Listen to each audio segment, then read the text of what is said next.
सभी विद्यार्थियों का हार्दिक स्वागत, हार्दिक अभिनंदन। प्रिय विद्यार्थियों, 12th बोर्ड परीक्षा संभावित प्रश्नोत्तर वीडियोस अपलोड किए जा रहे हैं, जिसमें हम राजनीति विज्ञान के संभावित प्रश्नोत्तर का चौथा वीडियो पढ़ेंगे। इससे पहले 3 वीडियो जारी किए गए। आज जो है आपके जो पाठ्यक्रम में, यानी जो आपका नवीन पाठ्यक्रम है, उस पाठ्यक्रम में आपके राजनीति विज्ञान, जिसमें प्रथम बुक में आपके पाठ है एक दल के प्रभुत्व का दौर, उसमें से आपके कौन कौन से बोर्ड के लिए जो महत्वपूर्ण प्रश्न बनते हैं उन प्रश्नों का एक वीडियो है।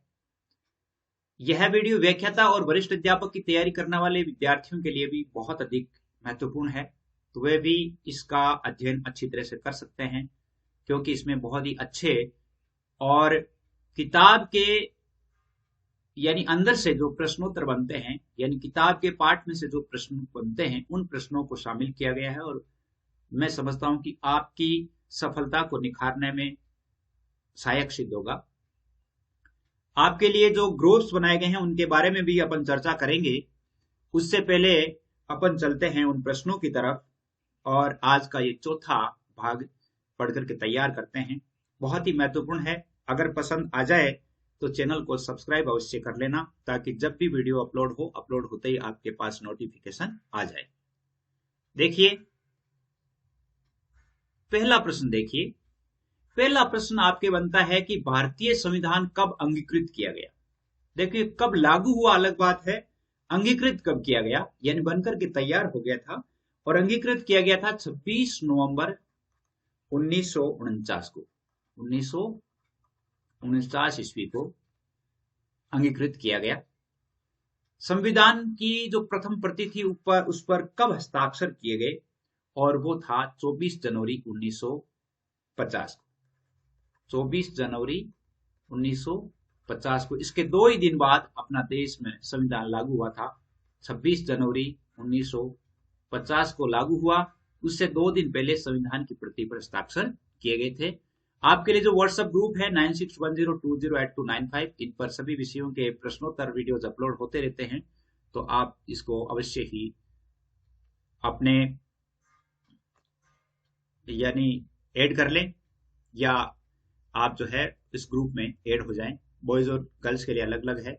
संविधान लागू होने से पूर्व देश का शासन कौन चला रहा था, या देश का शासन कैसे चल रहा था?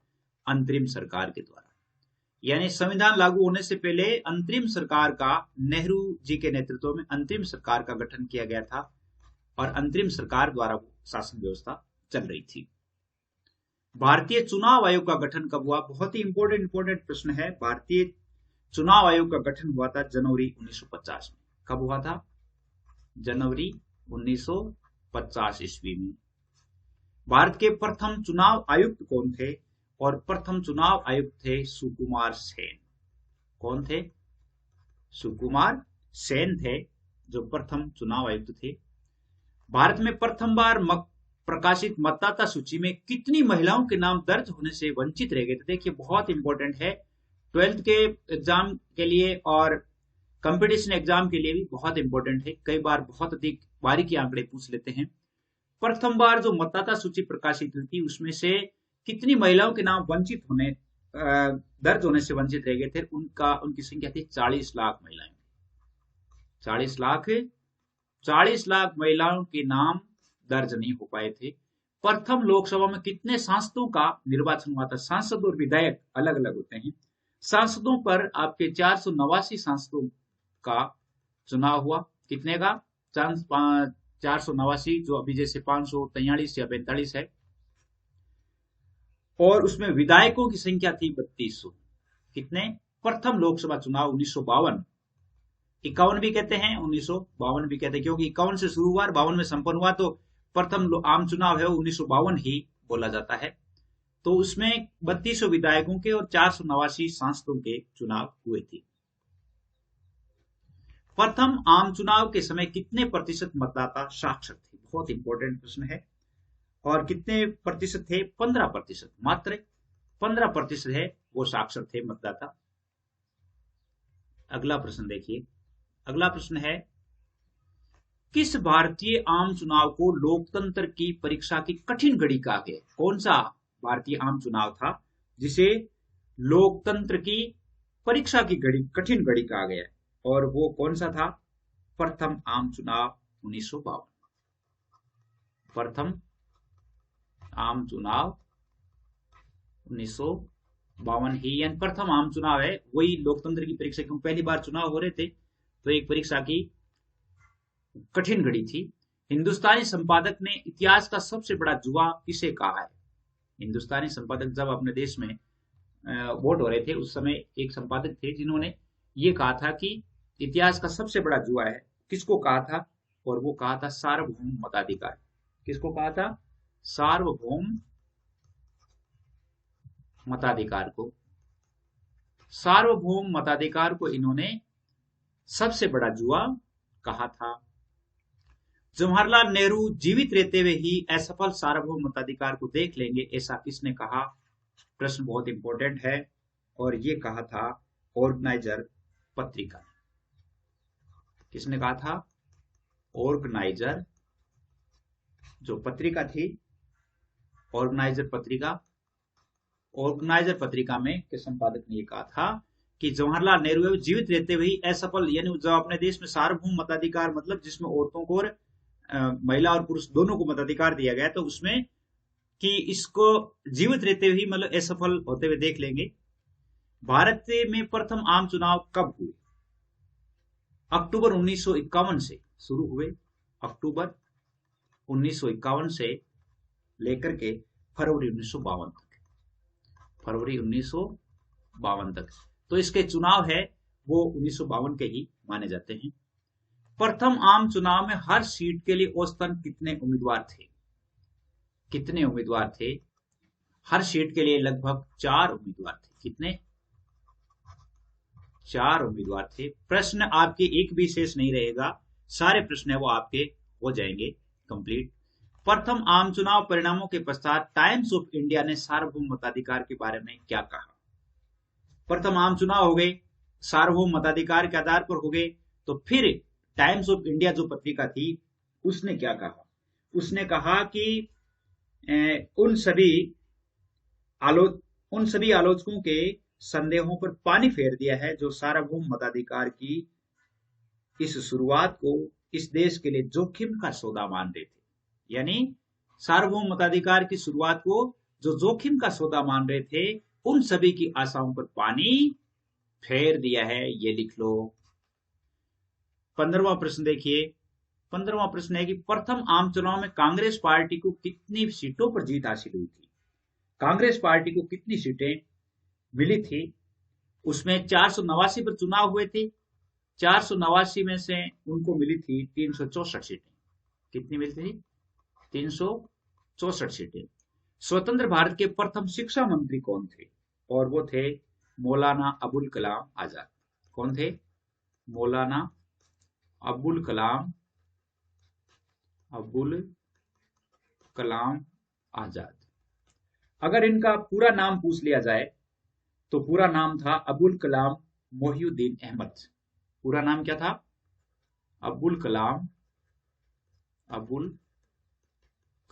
मोहिउद्दीन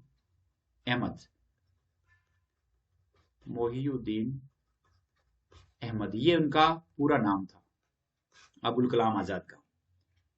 17वां प्रश्न देखिए। प्रथम आम चुनाव में भारतीय कम्युनिस्ट पार्टी को कितनी सीटें प्राप्त हुई? प्रथम आम चुनाव कम्युनिस्ट पार्टी को कितनी सीटें प्राप्त हुई?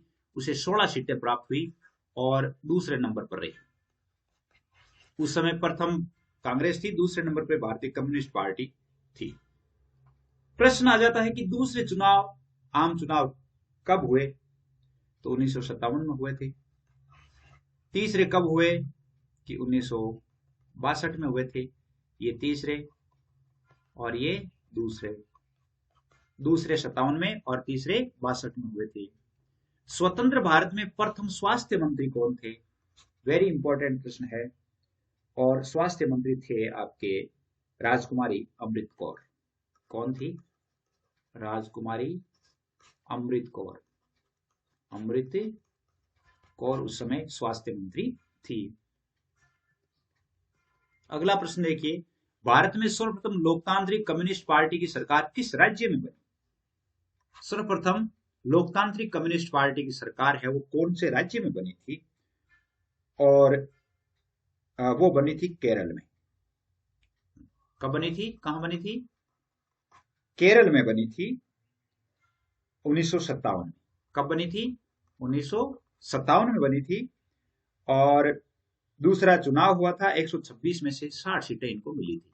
126 में से 60 मिल गई थी, 5 इनको समर्थन प्राप्त हो गया था। इस प्रकार इनकी प्रथम लोकतांत्रिक कम्युनिस्ट पार्टी की सरकार बनी थी।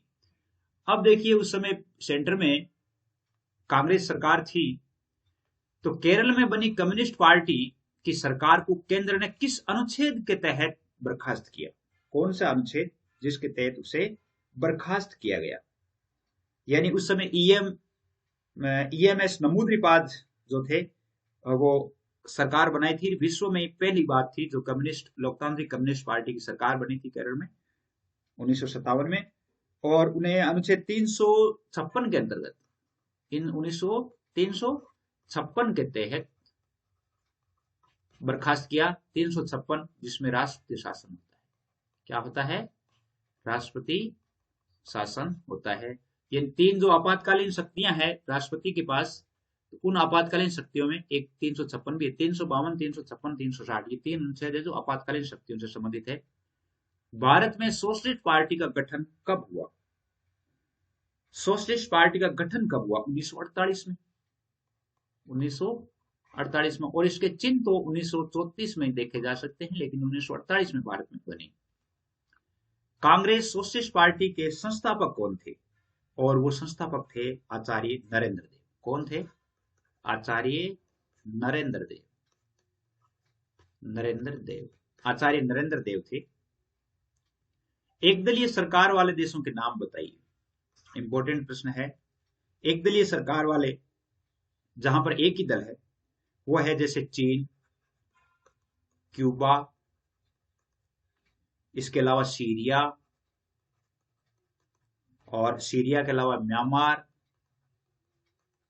म्यांमार के अलावा बेलारूस, इरिट्रिया, ये सारे देश हैं वो एकदलीय देश हैं। पीआरआई पार्टी की स्थापना कब हुई? पीआरआई पार्टी जिसका यानी नाम है इसका, पीआरआई पार्टी का मतलब है institutional revolutionary party. Institutional revolutionary party. और इसकी स्थापना हुई थी 1929 में स्पेन। 1929 में कहां हुई थी? स्पेन में हुई थी। और इसके जो संस्थापक थे वो थे प्लूटार्को इलियास कैलस। पीआरआई पार्टी के संस्थापक कौन थे? वो थे प्लूटार्को यानी स्पेन में हुई थी प्लूटार्को इलियास कैलस, ये थे।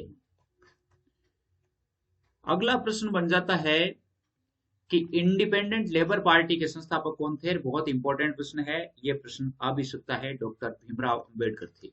डॉक्टर भीमराव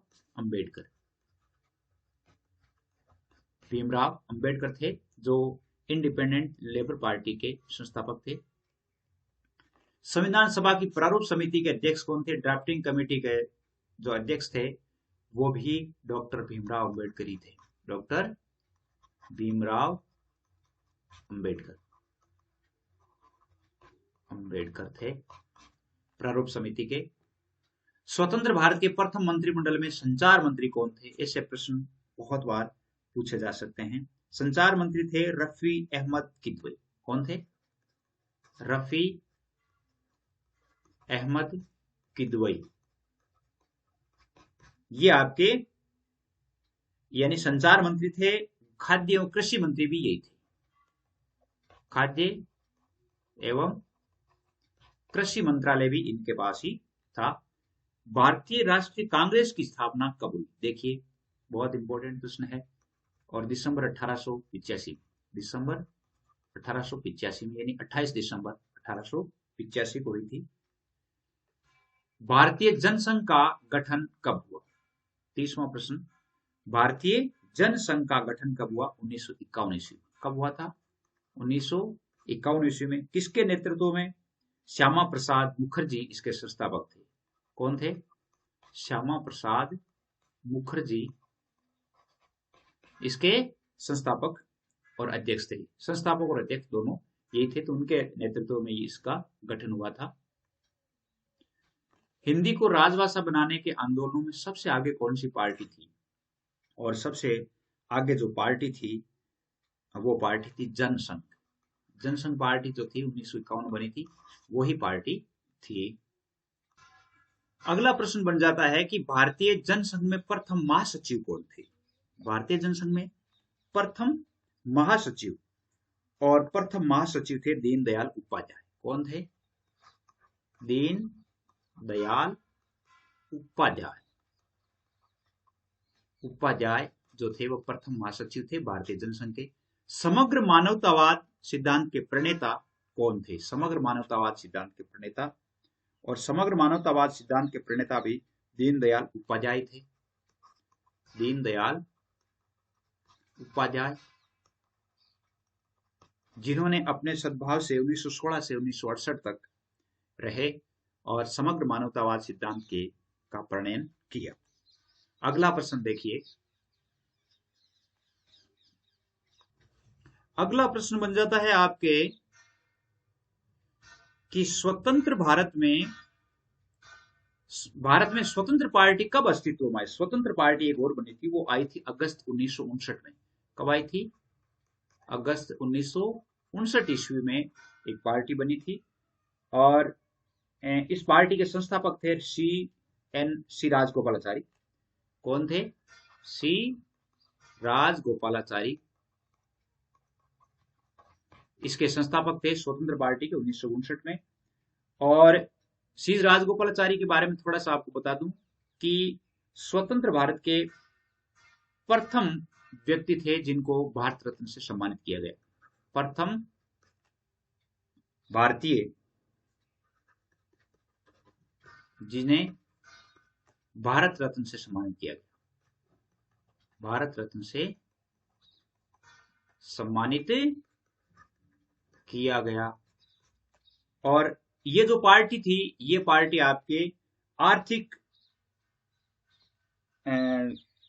मतलब आर्थिक स्वतंत्रता की पक्षधर थी, ये स्वतंत्र पार्टी जो थी। तो ये सारे प्रश्न आपके समझ में आए होंगे, यानी चौथा वीडियो था।